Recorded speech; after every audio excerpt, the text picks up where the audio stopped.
Welcome to RPG Book Club, the podcast where we play a little bit of a video game and talk about how it makes us feel. I'm Sam Allman. I'm Bernard. And I'm Trish.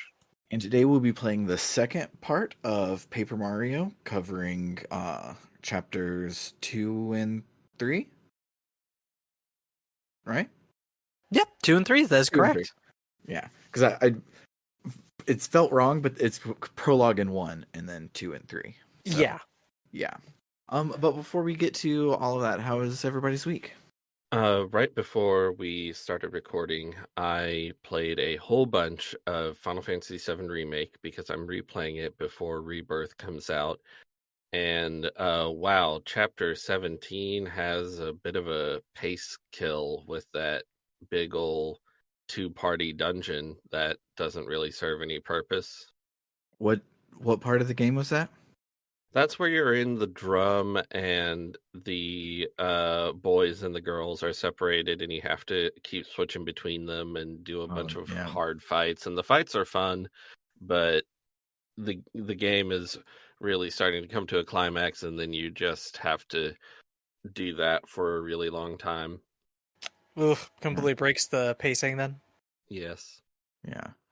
The one that broke the pacing for me when I played it the first time, I didn't mind the one in the drum, but the one that broke the pacing for me was the climbing the light fixtures dungeon on the way up to the Mako reactor. It's just, that one was real big and real long, and I kind of wanted to just go blow up another one. The one where you're under the plate and you're turning off the sun lamps. Uh-huh. Yeah, that takes a while. Yeah, I was going to be playing it today. That was my plan for a lot of things, but Summer and Andy are borrowing the PS5 right now because they're playing Minecraft together, and it's real cute and whatever. But you can't play Minecraft on anything else. I mean, nope, it requires PS5. Not on a 2-player split screen that this is so they can play together. That's for sure. But as I was like, no, it's fine. I pay for PlayStation Plus. PlayStation Plus has a PC app where I can stream it, and like it doesn't have to be like amazing for me. I just want to go in and play try and beat Yuffie in time, and then I can cross save from the stream version to my regular version and pick it up tomorrow. But PlayStation Plus on PC only streams PS4 games. Oh, what? It doesn't stream PS5 games. In case you didn't know how Premium does, I have PlayStation Plus Premium. Oh, okay. I guess I was wrong. It has PS4 and PS3 games, but does not have the PS5 games. So even though Intergrade is on PlayStation Plus right now, I could not play it. I did try out. Stream select PlayStation 5 titles on demand to your PlayStation 5 console. Yeah. Okay. But anyway, I did play a little bit of Dragon Quest Builders 2 via stream just to see how it is, and it's really good. I wish the PlayStation Portal would use this technology instead of remote play technology. I don't see why the PlayStation Portal can't connect directly to the PlayStation 5 like a Vita did. Yeah, like a Wii U gamepad did. Like, I don't see why it can't do that as well. Yeah. So Sony does not have a Game Pass killer. That's what it comes down to. The fact that I can't play PS5 games streamed on the computer, and the PlayStation Portal is just stupid. There's a lot wrong with it. But I'll be playing Yuffie tomorrow, so I'm very excited for Rebirth in just like 2 weeks from here. But what about you, Trish? How was your week? My week's been kind of wild. I'm currently in the wild north of Canada. Ooh. I have a partner up in Canada who listens to this podcast on occasion. And I wanted to go visit her. It's my second time visiting her. Last time I flew. This time instead I'm on the East Coast now. So instead I paid for some buses. I bussed from Massachusetts to New York City, which is my very first time ever in New York City. 2 hours of a layaway between bus rides. I think that was a perfect amount of New York City for me, and I don't know if I actually need any more. Robert Moses should be burning in hell for everything he's done to that city. And then I took a bus from there to Buffalo, New York, and then I crossed the border on foot. And as I did so, I went through customs, and what started out as a friendly chat as they went through my stuff turned into, "Hey, you are too poor and unemployed to enter this country Oh my god. unless."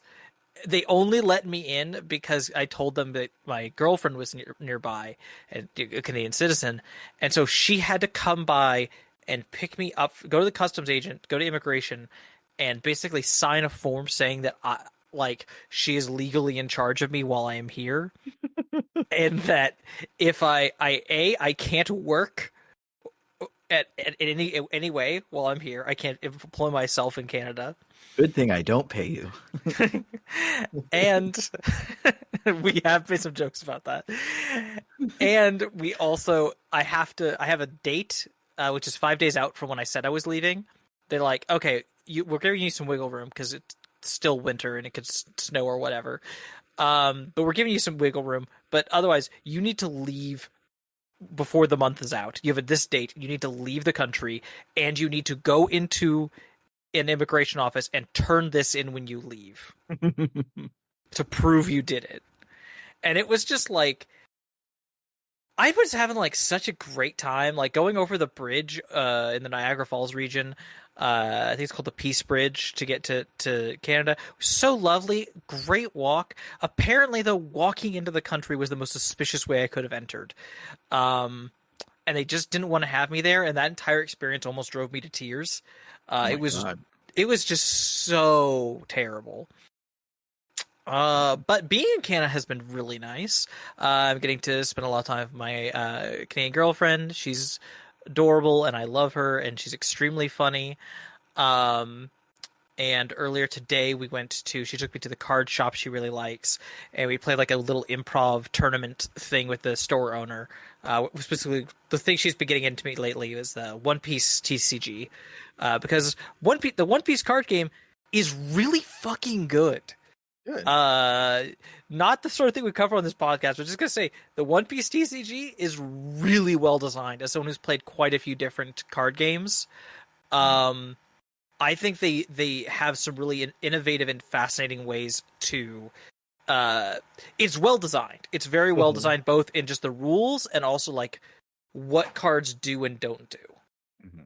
Like one of the big things is like I just noticed this today was just like, oh, there aren't any card effects that do things that would require you to shuffle your library or your deck mid game. And so you have a lot of things in the game that put things at the bottom of your deck. And unlike in other games where that's just like okay, I'll be there for 5 minutes and then I'll shuffle my deck and it's going to be who knows where in the deck. Here it's like, no, that's at the bottom of your deck. You're going to have to draw it down, get down there. Man, Pokemon trading card game is annoying for doing that. Like, Mm-hmm. you have to shuffle your deck. Like, I don't know how, when people play it physically, how they keep their cards from disintegrating with how often you have to shuffle your deck. It's quite a bit because there's so many searchers or just yeah. Anyway, really fun game. I recommend, especially if you of course like One Piece, to check it out because it's a really fun card game. But yeah, aside from a really terrible incident at customs, I've been doing great. Awesome. I have been I took some time off this week and I was catching up on a bunch of things that I need to catch up on. And one of those was doing some contract work for Bernard in his game development company. And Bernard had given me I think I was supposed to turn this in like May or something, and I accidentally completed it all in my 3 days that I had off. It was a lot of fun, and I just kept going. And yeah, Renpai is really cool, and I kind of want to play around in it a lot forever. And then on Well, the Nano Reno or whatever it's called is next month, I think. we should do something. It'll be fun. But also on Thursday, I started taking Adderall, so that's fun. How's it going? It's going really good. My my brain is quiet on days that I take Adderall, and it's very weird. Like if I sit there and I try and zone out, I will have like one train of thought that I'm thinking on and a song stuck in my head. And those are the only two threads in my processor, which is not normally what happens. And it's pretty cool. I am still taking Wellbutrin, and so my doctor basically is like, use Adderall as like an extra oomph on days that suck. And so I'm taking it about twice a week is all. Which, Oh, that's good. yeah, which is helpful because of all the shortage. I don't need it to be I don't need to get to therapeutic levels or anything, so I don't need to have a high dosage and I don't need to have it multiple times a week. So it's really cool. I'm excited to see how it continues to go long term and have like a normal-ish brain. Yeah, I really got to try that one of these days. I'd love to know what it's like to have a more normal brain. Just like, as a treat occasionally. Yeah. A little anecdote about how well it's doing for me. So I was making myself lunch, right? And then Storm came up and said, Dad, I want some chocolate milk.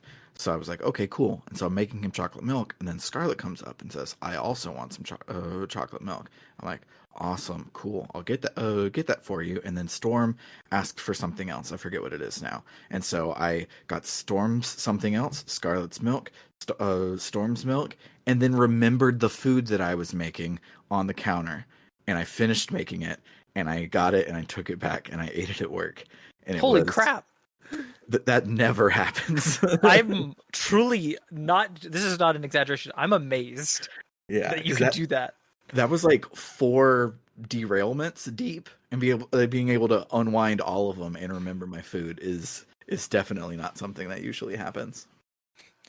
Gosh, that's a funny way. It just made me think, like, you want to explain having ADHD to people, at least some kinds of ADHD. It's just like, okay, those things where like there's a quest log in the right corner of a game that says like it tells you the next steps on the quests. Imagine that, but after the first one, maybe it's all just so blurry you can't read it. Or it's like in most MMOs, you have the quests on the side, but you can only keep the 3 most recent in there. And so I get 3 quests and I'm good. I can do it. But that 4th quest knocks one of them off the bottom and it's gone forever. And I don't know how to get it back. But yeah, it's been a pretty exciting, cool, awesome week. And I played a lot more Atelier Aisha. And its crafting system is very, very opaque. And it seems like I don't need to mess with it to beat the game, which is funny in an Atelier game. But there are so many, like, I have special skills I can use to, like, do this and that and change the outcome of everything. But all I'm doing is getting all of the ingredients and then hitting the throw them in the pot at random button so that I don't have to interact with any of the skill things. And then it gives me the item. And I have one of the, I think, 3 main MacGuffins before whatever. I don't know if it'll beat the game, but it feels like it would. So I haven't needed anything special since. So that's fun.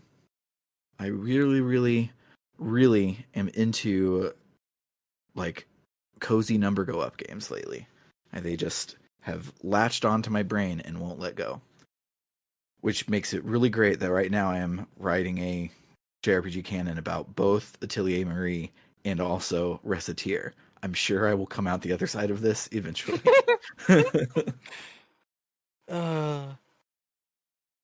But yeah, I think that's everything interesting happened in my week. So let's listen to some bomb-ass Paper Mario music and then see what happens.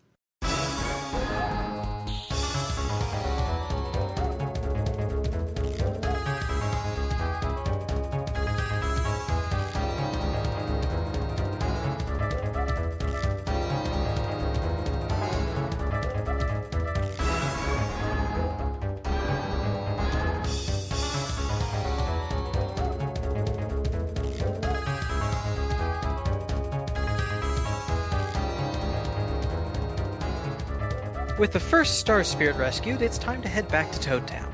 However, on the way there, Mario and his partners are interrupted by Junior Troopa. That's right, the frustrating child is following up on his threat to chase Mario for vengeance, and in this fight he shows off a new trick, hiding inside his shell to give himself some defense. It's still pretty easy to take him out, and after which he is left injured on the ground in Overworld, and you could just keep attacking him to hurt him if you want, which is certainly a design choice. Shortly after returning to Toad Town, Twink dives in to talk to Mario, telling him that the next Star Spirit is in Dry Dry Ruins. To get there, we'll have to go to Mount Russet, something we can only do via train, which is a bit of an issue because while the town is now opened up with the wreckage from last time cleared away, other debris from Peach's castle has blocked the rails, leaving it impossible for the train to run. But don't worry, we've got a bomb. Or rather, we have an adorable self-described menace of a Bob-omb who can blow up the rock and let us head off to the mountains. And live through it. Thus begins Chapter 2, The Mystery of Dry Dry Ruins. Almost immediately after getting there, Mario bumps into the same mailman who delivered the letter at the start of the game. His name is Paracary, and he delivers the mail. Or at least... what? I don't know why, but I hate Paracary. I never use him in battle. I resent having to use him in the overworld. I don't like him. And I don't know why. He hasn't done anything. He was my second favorite character growing up. Watt was my first. And Paracary was my second favorite. But this time around, I'm with you, Bernard. Something about this motherfucker. He's just... I think he's like too enthusiastic. He's the guy that's worked at McDonald's for like 10 years and you're just there for a summer job and he has drank the company Kool-Aid, and like that guy, that's the vibe I get from Paracary.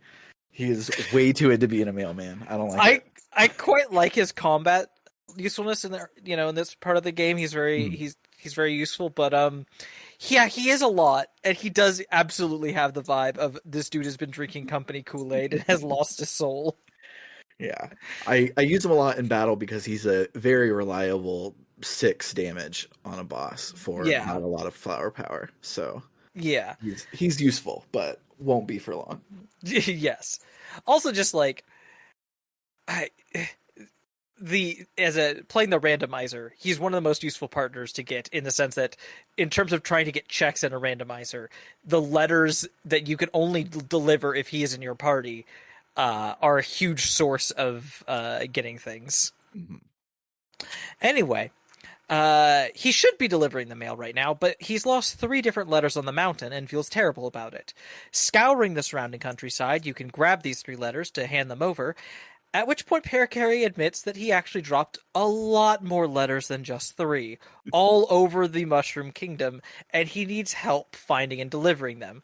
Luckily, Mario's journey is taking him all over the world, so, he just decides to tag along with Mario to lend his skills in the fight, which is great because while he is a terrible mailman, he's able to carry Mario over small gaps, which is required to proceed, and as we talked about before, his shell shot attack has low FP, high damage, and it can hit almost anywhere in the fight.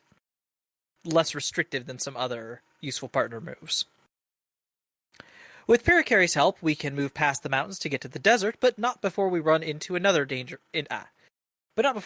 dangerous enemy, Buzzer, a vulture who is on the lookout for Mario, and notices the similarity between the person on the picture and the person before him.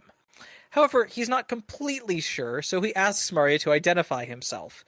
You can be honest, or you can call yourself Princess Peach, either of which will lead to a reasonably difficult optional boss fight, or you can say that you're Luigi, in which case he lets you pass. This happens every time you have to go by this way, and you can just keep saying Luigi. Mm-hmm. I didn't know that. I always just said I was Mario and fought him. Yeah, you gotta say you're Green Mario. As a child, I never fought this bird. I always called myself Luigi. The Dry Desert is a massive expanse with a mostly safe path cutting through the middle area towards a settlement, the Dry Outpost. How big is this desert? Well, it's 49 separate loading zones, many of them empty aside from Pokies, who could stand to move faster, and bandits, who as the name implies are eager to steal your coins. That said, there are lots of secrets to find, should you be willing to brave the dunes. Right on the first screen, though, you can talk to Colorado, Cooper's neighbor and a famous archaeologist, who is looking for the same ruins you are. That being said, he is not actually any help. A better place to look for entry into the ruins is the outpost, where a lot of the citizens will tell you about a mysterious man named Mustafa, the unofficial lead, or Moustafa, I suppose should be said. Yeah, Mustafa would be the actual name Mustafa. Yeah, exactly. Yes. So we have to say it weird and funny for it to be a pun. Yes. Yeah. This is, after all, a Paper Mario game. The unofficial leader of the area, and the descendant of a robber king. He apparently knows a way to the ruins, but no one will tell you how to find him. No one except Sheik, a gnome mouse who will only talk to you if you offer him items, particularly lemons. It turns out there is a code needed to get into the mystery... there is a code you can use to get access to the mystery man. You have to order a dry shroom and then a dusty hammer from the local shop. Doing that leads to Sheik leaving the door he was guarding before, letting you scale the buildings and reach Moustafa's hiding place. As it turns out, Sheik actually is Moustafa. Hearing Mario's plea for help, he hands over the Pulse Stone, the only way he knows of to get to the hidden ruins. The stone will blink in the desert, and the faster it blinks, the closer you are to the correct spot. Following the stone's instructions takes you to a strange circular rock with a slot in it, and putting the Pulse Stone into it causes the sky to darken, and from the sands emerges the dry ruins in a cutscene that knocked my socks off as a kid. It's pretty dope. It's pretty fucking cool. You cut around to like a bunch of different characters all reacting to this event. Heading inside, you are immediately warned by a spooky voice that you will be cursed if you continue, but like, what's he gonna do?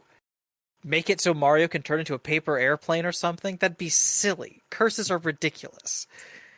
Anyway, as you might expect, these ruins have lots of puzzles, some of which involve raising the level of sand, baddies to fight, and more threats from that mysterious voice. Delving into the ruins, you have to find the Super Hammer, which is a permanent upgrade to your hammer damage that also allows you to break stone blocks outside of battle. Then, using that hammer, you collect 3 special stones, put them in the right slots, and then unlock your way to the boss. Said boss is named Tutankoopa, a Magic Koopa who was sent by Bowser to infiltrate these ruins and protect the Star Spirit. He mostly stays out of hammering range up on a ledge and fights by throwing Buzzy Beetle shells, summoning Chain Chomps to fight for him, and casting spells that have a chance to backfire. Taking him out leads to his own Chain Chomps chasing him away, leaving us to free the next Star Spirit, who is a girl, which you can tell because she's wearing a bow on her type spike thing? What do you even call them? The thingies. The thingies on a star? I don't know. Prongs? Prongs? Points? Yeah, let's say point. Point. Yeah, sounds right. Anyway, enough of that. Over to Peach. Ready to do some more sneaking, she escapes her room via a secret tunnel, but Bowser's Diary is not available for easy intel this time. Instead, you have to sneak around in her own castle, avoiding guard patrols to get into the nearby library. Fun fact, those things are called rays, not just Rays? points. Oh, okay. Yeah, point is the vertex of it, but the whole chunk is the ray. Oh, makes sense. After successfully solid snaking your way around, Peach will overhear a conversation between some of Bowser's troops, a Koopa Troll and a Hammer Brother, who are discussing the next guardian of a Star Spirit, Tuba Blubba. Tubba Blubba? Tubba Blubba. The guy is said to be absolutely invincible and terrifies the 2 henchmen something fierce. Apparently, there's some secret he hides, possibly a workaround for his invincibility, but before Peach can learn more, she's noticed and captured and sent back to her room. Back to Mario, he has bestowed more star power and a new move to use by Mamar, which is the one with the bow's name. Lullaby, which is basically just like using a sleepy sheep. It has a chance to put all the enemies to sleep. That done, all you have to do is head back to Toad Town, and from there to Forever Forest, where the guard, Feist-T, is being terrified by a boo. After messing around with that scaredy cat a little bit, the guard heads into the forest and you follow behind, where he informs Mario that his master has invited the hero to her mansion, deep in the forest, and that she has information worth hearing about the Star Spirit if he does. Thus, it is time to go into these woods, which begins Chapter 3, The Invincible Tubba Blubba. You might be thinking this is going to be a Lost Woods sort of thing, where all the exits to each area but one take you to the start, and you would be mostly correct. But instead of needing to follow a music cue or do trial and error, you need to look out for which of the paths is next to a unique background bit of scenery. And the clues are different for each area.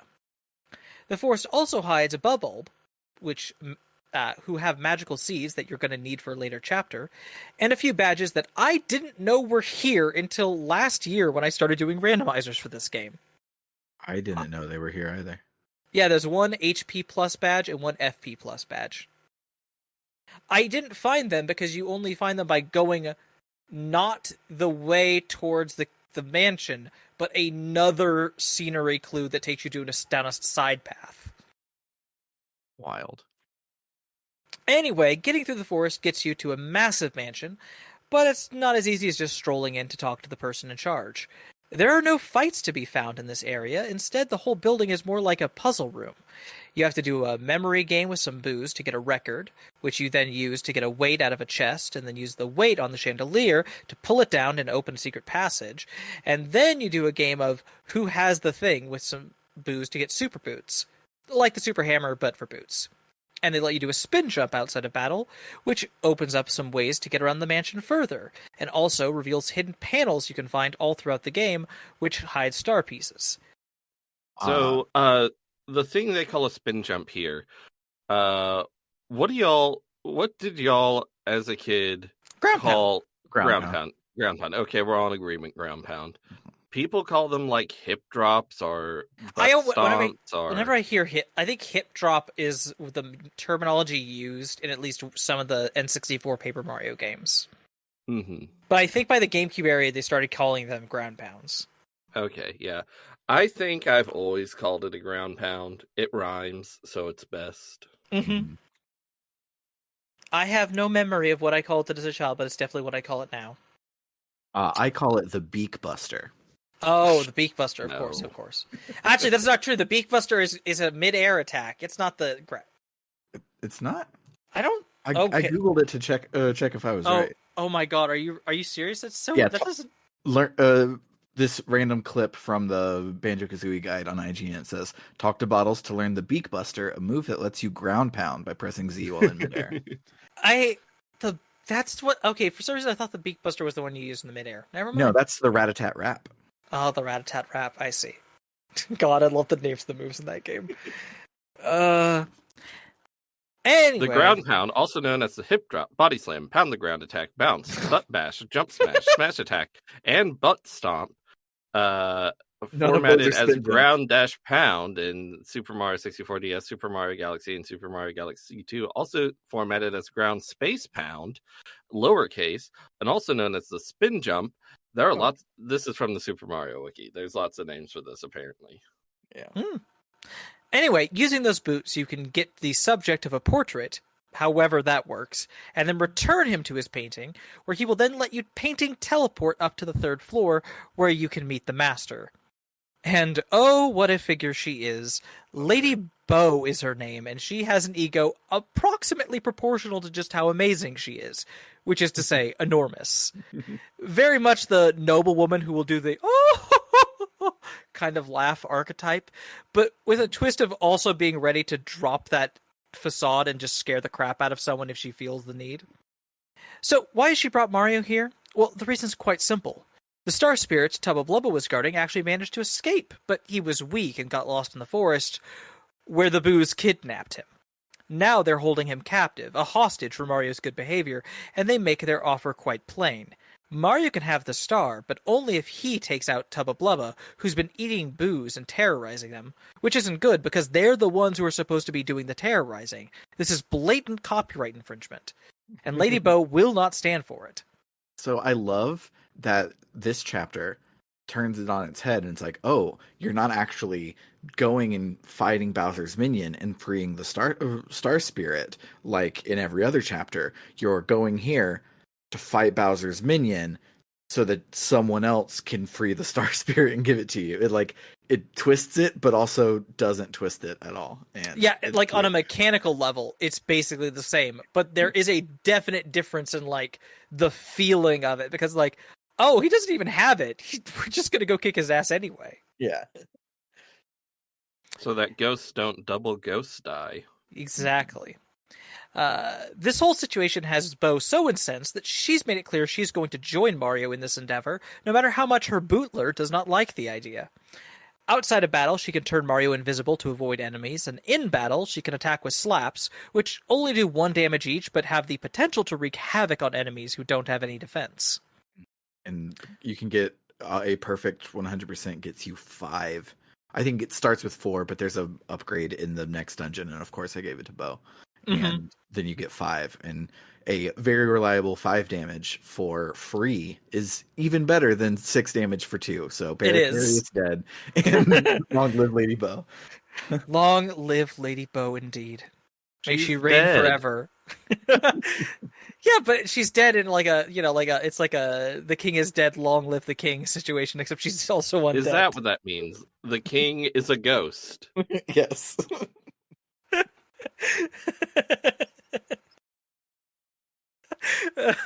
something King Charles.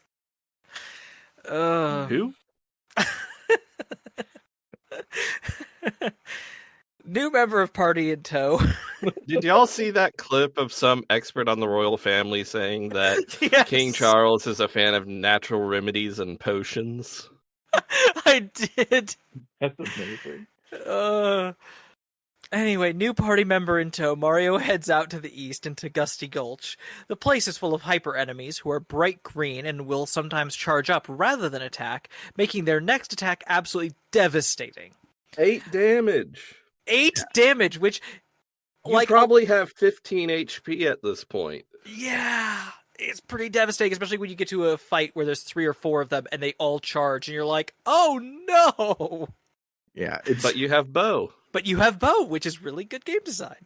Mm-hmm. Unless for some reason you don't currently have Bo because you thought, oh, Bombette will just clear the floor real quick. She has an AoE, one of the only AoEs you have. So I'll just use her and everything will be great. And then they all survive with 1 HP. And then you die. Anyway, getting to the nearby settlement of very dusty boos, they're very happy to hear that someone's going to do something about their tormentor, only for said antagonist to appear. Bo hides Mario, but one local boo is not so lucky, and we are helpless to watch as he is gobbled up before Tubba Blubba heads back to his castle. Kind of freaky. It's kind of scared the crap out of me. A lot of this chapter scared the crap out of me as a kid. Clearly this can't stand, so it's time to go to find his secret and put a stop to his unconsenting voring of Bo's subjects. I tried to say it. I hate you. I tried to just say it naturally in my brain. I was like, no. Gotta stumble over that. Heading into the castle, you find it's not only full of Clubba enemies, but also these weird UFO-looking creatures who won't get into a battle with you. They'll just take you back to the start of the castle if you get caught by them, making Bo's ability pretty crucial.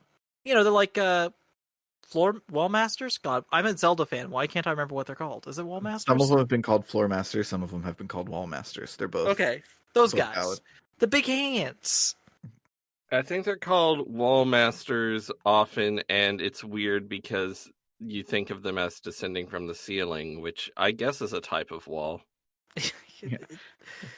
Scaling the enormous castle floor by floor, you eventually have to sneak past Tubba Blubba himself, as he is literally invulnerable to damage if you do get into a fight with him, and you get into his bedroom.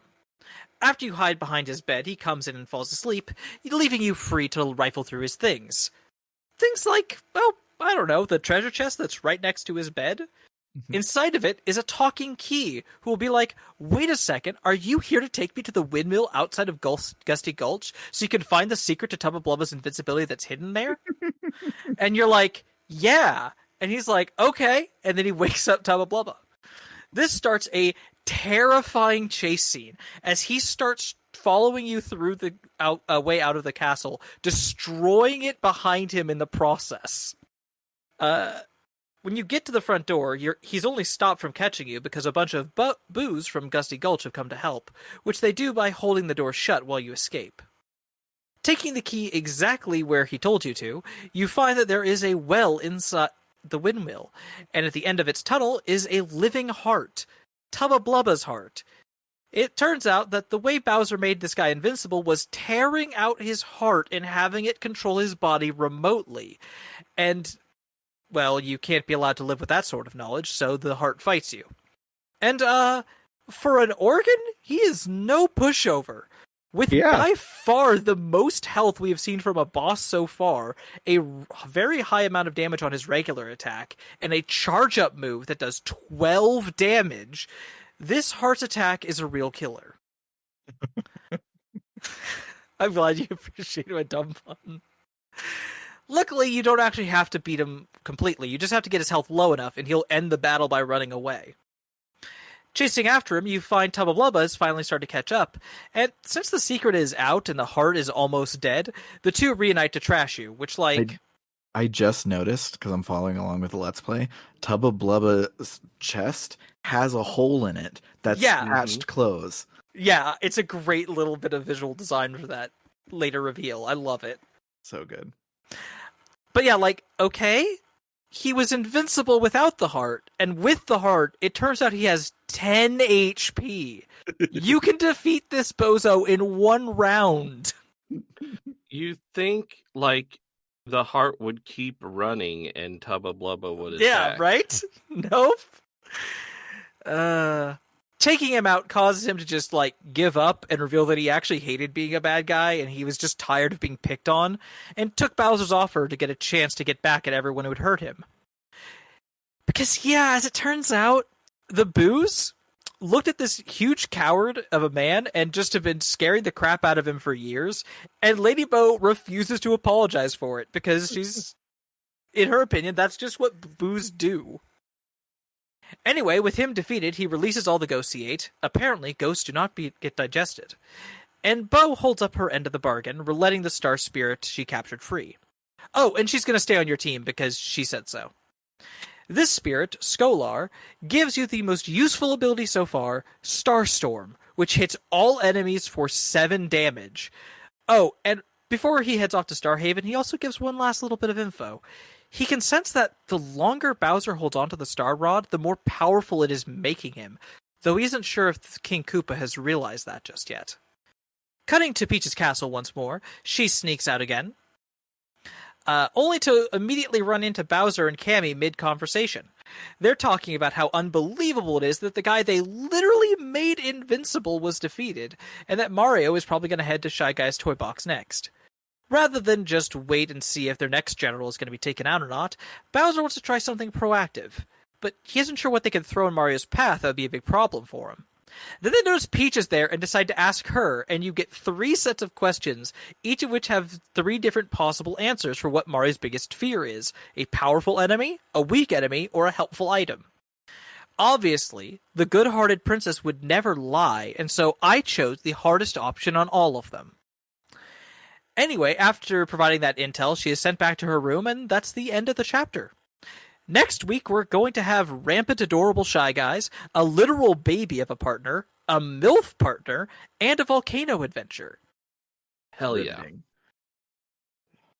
So yeah, let's talk about some memorable moments after this short musical interlude.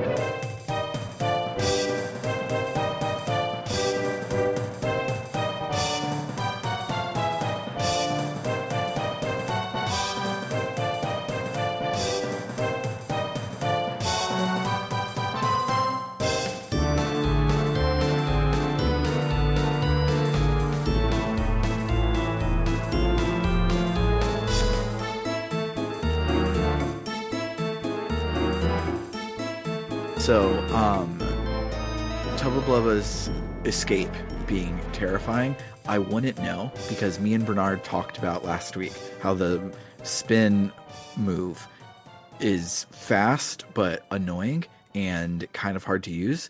The speedrunner strat is to jump out of it instead of hammer out of it, like we talked last week. So I never saw Tubba Blubba. I just left. There were quite a few times this week where it's like, oh, we're going to force a fight here, but because there's not random battles or whatever, you're going to come into the screen and there's going to be a lot of people running at you, and I just ran away. It was very fun. Wonderful. I mean, that part scared me as a kid. I still think it holds up as a really well designed little sequence of being chased and having that fear from that earlier area where you can run into him and he just is invincible and you just kicks your ass. Mm-hmm. I really like the Clubba enemies in in Tubba Blubba's castle because they're Spike, and I love Spike, but also they're tall and have a club. Mm-hmm. They also kind of hit like a truck. Mm-hmm. And they have like a very annoying amount of health for this part of the game, where they have basically like one more HP than it is feasible for you to do in a round, even with like whatever badges you've been able to get this far in the game. Yes. Again, the design of this game is so tight that you are always just you have a enemy and you can just barely get them, or you can't quite get them in one turn unless you do something really special. Mm-hmm. You have to think about things. Yeah. Which is super cool, especially with all the numbers being so low, where it's like the bow giving you 5 free versus the 6 for paid, like, is 1 damage difference, but that damage is a lot. And so there were definitely times where I was like, I really wish that I had paracarry instead of bow, but it's not worth enough to switch out because that's wasting a turn is gigantic. So it's very, very, very decision heavy, and you're balancing a whole lot of different things over like 1 damage difference, which is so cool. Of course, you can get the quick change badge, which makes that a lot easier. Yes. But can we get it yet? You can get it right after this chapter. Okay. I did. In fact, you don't even have to go through the side quests. You can just go in Merlin's hut and do the 3 ground pounds, and it'll fall down. And he's like, "Whoa, that's weird." That's wonderful. Yeah. Funny thing, I mentioned earlier, like the Tubba Blubba chase scene did scare me as a kid, and it did like the once or twice I played it through that bit. But when I was only able to see that the rare times I would rent the game and someone was already to that point in the story. I never played up to this point because the puzzle house stuff with the Boo's Mansion, I was never able to figure it out as a kid. I don't know why. I can't remember what was like getting me stuck, but I just could never get past that. Yeah, I was going to bring up the mansion as well because this might be the best NPC dungeon we've covered on the pod so far. It's really freaking good. It's really good. Like all of the puzzles are like make sense. So when you find like you find a record, you're like, oh, it's that room with the record player. I know where to go for this. And everything is very well telegraphed, but you still feel smart for figuring it out. And it's real good. Yeah, I also enjoy that like it's a puzzle section instead of like it would have been so easy to just make this an area with Boo enemies who you fight. But like the wild thing is you never fight Boos in this game. They're not an enemy. I mean, besides Big Boo, you usually don't fight them at all in Mario Canon. They're usually invulnerable in their obstacles to get past. I mean, you can throw hammers at them sometimes. Yes. Yeah. I also really like this is like now that we're further in the game, that like if you finishing chapters, you can go back to old areas, especially Toad Town, and like every chapter there's new dialogue everywhere. There's different like storylines going on with like different people in the town. It's just there's so much text in this game. There's so much just like random side dialogue you can go listen to. You can go find out what's going on with all these toads. Mm-hmm. There's so many toads. Also, I noticed a couple fun things this time around with Goomba. Like, cause I'm making my playthrough take so much longer because I'm actually doing the out of battle Goombario thing on every single loading zone. Because I'm like, I want to hear all the stuff. I want to, and also want every NPC. Doing that in the desert is very funny because there is a very strong, consistent theme, which is Goombario hates the desert and keeps trying to convince Mario to leave. And then there's a recurring thing in chapters 2 and 3 where he notices if you do it in the room, if you have him talk about the room right before the boss room, the small room that just has like a heart block and a save block, he's just like, why is this a thing? I don't feel good about this. Who would build a room like this? What is its purpose? I love it. I really love the cleft enemies. They're a little spiky rock that with Mario shoes on them. Mm-hmm. And they're just really well designed because the only really consistent way to hurt them at this point in the game, they're on Mount Rugged, is to have Bombette explode them. Mm-hmm. And that'll flip them over, and then their defense is down, and you can attack them. You can't flip them over by jumping on them like a Koopa because they have spikes on their heads. And what's and they great have is a damage threshold, so you can't really hit them with your hammer either. Yeah, they have high defense. Literally the only way to damage them, unless you can't have upgraded someone the first time you fight them. So yeah, like the easiest way to deal with them is Bombette. But there are a lot of badges you can have picked up by this point in the game that are hammer badges that will let you take care of them just on Mario's turn, which I think is really fun design of like making something that, yes, if you're playing it this way, you still have a way of dealing with it, but it's a reward for like, hey, are you knowing what you're doing with these badges? Are you paying attention to what you have on? This will handily take care of these enemies at a low FP cost. But there is still an FP cost. But there is still the FP cost, which you do have to keep in mind and worry about. Now, what I think makes this extremely good is that you can actually bomb them without spending FP if you set Bombette to go explode and explode her at just the right time right next to them. You get your preemptive attack where she explodes and will flip them over without spending any FP. But it's cool. Very hard to do. So it's like, if you're low on FP, you're wondering, should I just try and avoid this cleft, or should I try to lure it somewhere and then drop Bombette on it? It's great. I love it. Yeah, when we get to the green ones, I skipped every single one of those fights because the clefts were hard enough. The clefts with that can go Super Saiyan, I'm not doing it. I'm out of there. Yeah, those are scary. Those ones are a bit of a nightmare.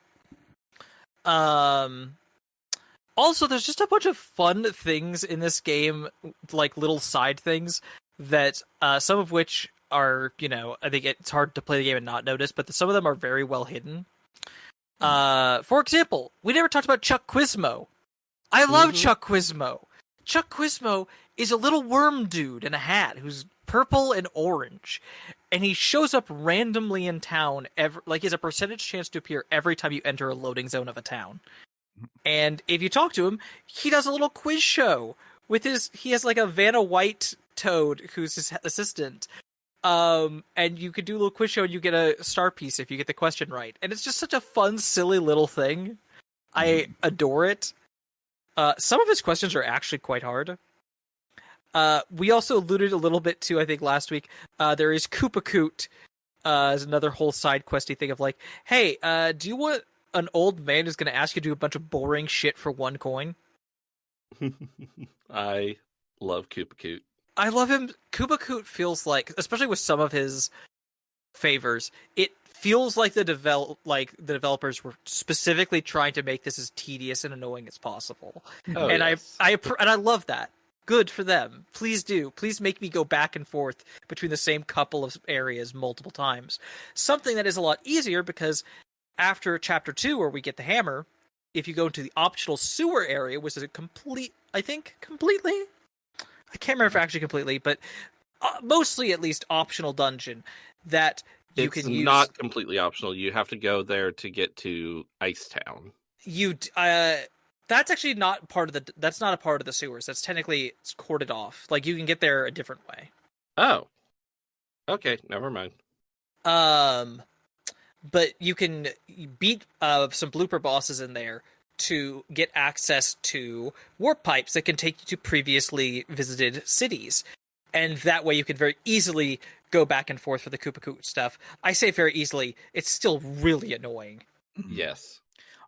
Speaking of Chuck Quizmo, fun fact about me playing with the widescreen mod, Chuck Quizmo crashes the game. Oh no! I don't know how that relates, but if you are using the widescreen mod and you run into Chuck Quizmo, just don't talk to him. Rename your save file to Paper Mario instead of Paper Mario widescreen, and then load it up on the regular ROM. Then talk to Chuck Quizmo. That's so weird. Okay. Yeah. No idea why it happens. I honestly couldn't even begin to think of how those two things are related because he's in his own little his own little stage thing. Yeah. It's not very graphically intensive, but yeah, it breaks the game. That is very weird. And then also, of course, there's the letters, because that whole thing with Perry Carey about those letters, those are key items that you can deliver.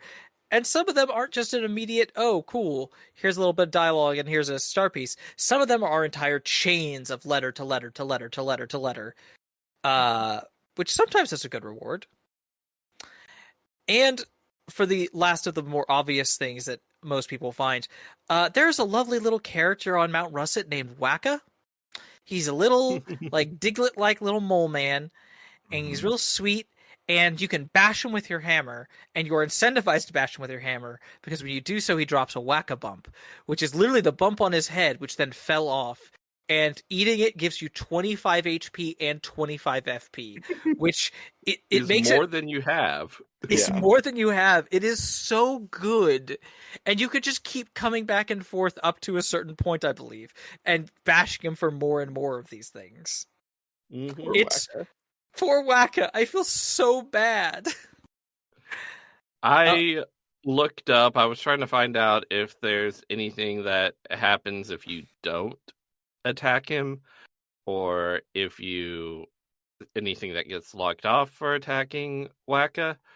But as far as I can tell, no, there's no dark path that you get locked into. No evil Mario path. Well, I'm glad that's the case, because I am sad to say I absolutely bashed Wacka several times because I needed those bumps. For the less obvious stuff, at least for me, just like stuff I'm kind of only finding this time around the game. This is something I actually heard about from a YouTube channel that covers a lot of Paper Mario stuff. There's a whole item trading game that's a weird little side thing where if you go in Koopa Village, there's someone with a radio in his house, and if you keep changing the radio till you get the information station, every couple of chapters there's a new item trading mission where the radio station's like, oh, you need to bring this item to this location in this time frame. And it is real time. Your game is counting it, and you need to get there to hand off the item. And it's not like there's no special reward for this. It's just like, oh, I gave him a Koopa leaf, and I got a honey syrup out of it. What? Yeah. I'm guessing those aren't checks in the No, in the they're not. That would be stupid. It I would would be very mad. Yeah, no. It's such a weird little side thing I didn't know existed, and I only learned because it's useful for an insane glitch that I'm not even going to try to get into. Also, there's a whole stuff with did either of you ever do the stuff with the lyrics and the diva in the harbor part of town? I never figured out how to do that. It's probably very simple. Yeah, so after you finish chapter 2, if you go to Club 64, a lovely little bar in the harbor part of Toad Town, you can talk to. There's a diva there who hasn't been able to sing since Princess Peach's castle flew away, and there's like the maestro next to her who wants to find like a song good enough to bring her voice back. And he came up with some lyrics, but he needs a good melody for them. So he gives you the lyrics. You go to Dry Outpost, where there is a composer there, and if you show him the lyrics, he will finish it with a melody, and then you take it back, she sings a song, and you're given a useless badge. But the story of it's really fun. And it was a thing I just never noticed as a kid. And then similarly, there are 2 hidden badges, one in the ruins and one in Tubba Blubba's castle, that are both kind of really hard to find. They're literally hidden inside of a wall. In Dry Outpost, there is a spot where you get the super hammer, and if you fall when you first get in there, you're coming in from above and you're on like a little lip. You need to get off of that lip to the lip under it, and then go in the bottom left area of the wall, and you just go through it, and you go into a secret corridor, and there's a chest there for a badge that just makes the game harder. Wild. It is called the slow-mo badge. It costs nothing to activate, but out of battle, it makes Mario walk slower. He can't run. And in battle, it makes so you can't use the runaway option. It's just a weird self-imposed challenge thing. Weird. Neat. And then there's a room in Tubba Blubba's castle with a similar, not as hard to find, but a similar one where you have to like pull out some drawers to get around the room. I don't know. I just think it's fun and neat that these dungeons have like weird hidden badges. I can't remember what the one Tubba Blubba's castle is, but it's not like it's not harmful like the other one, but it's also not like, oh man, you really need this or you're screwed.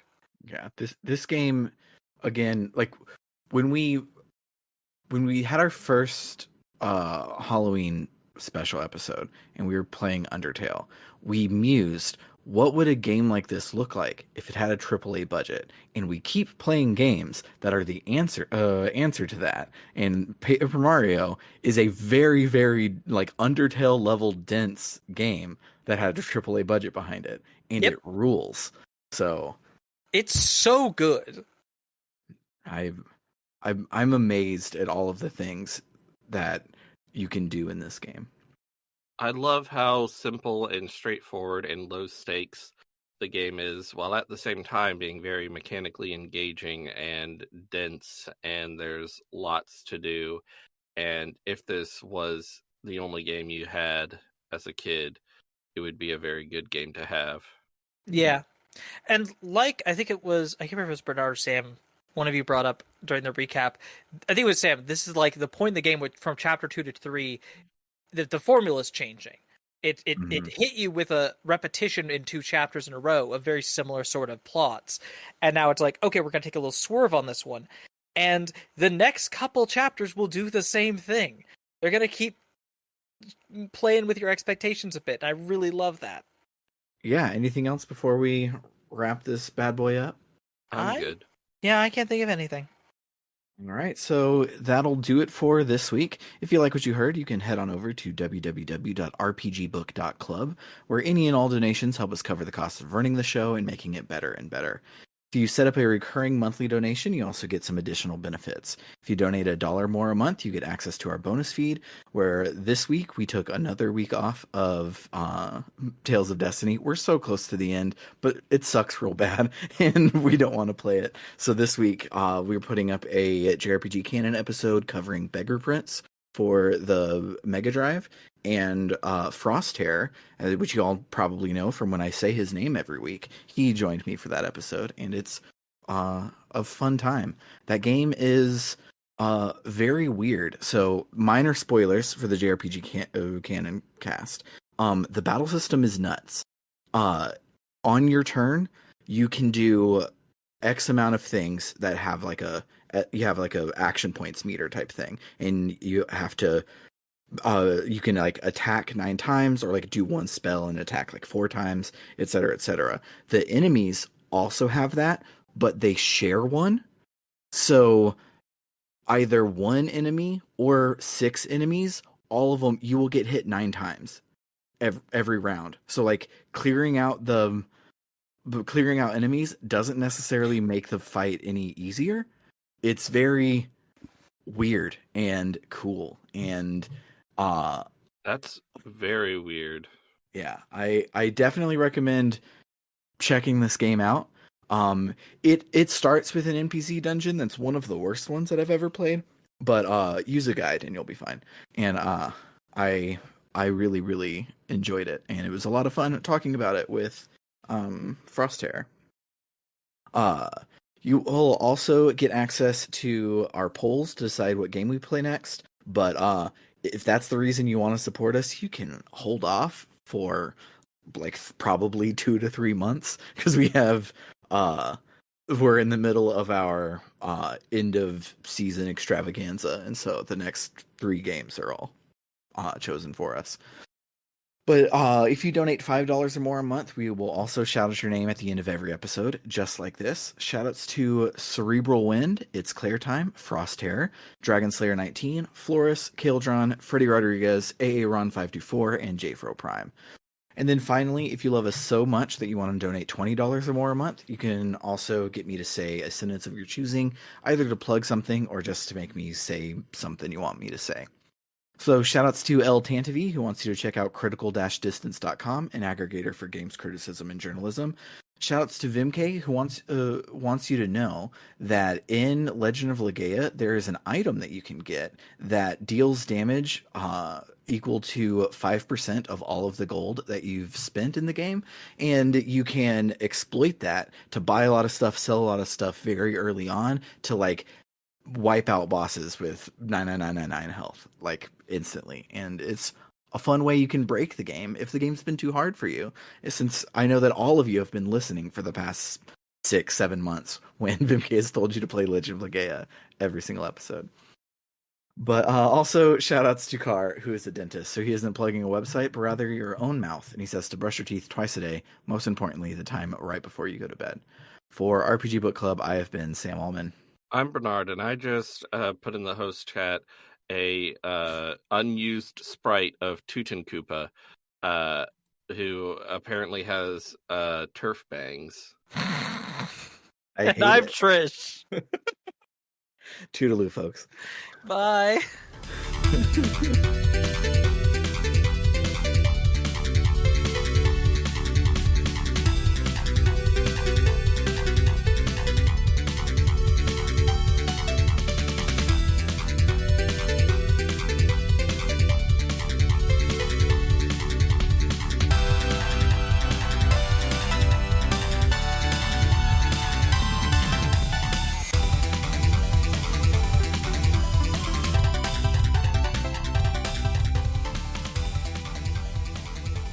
I kept trying to make the joke of, sure, you're going to see your girlfriend who lives in Canada and we don't know her.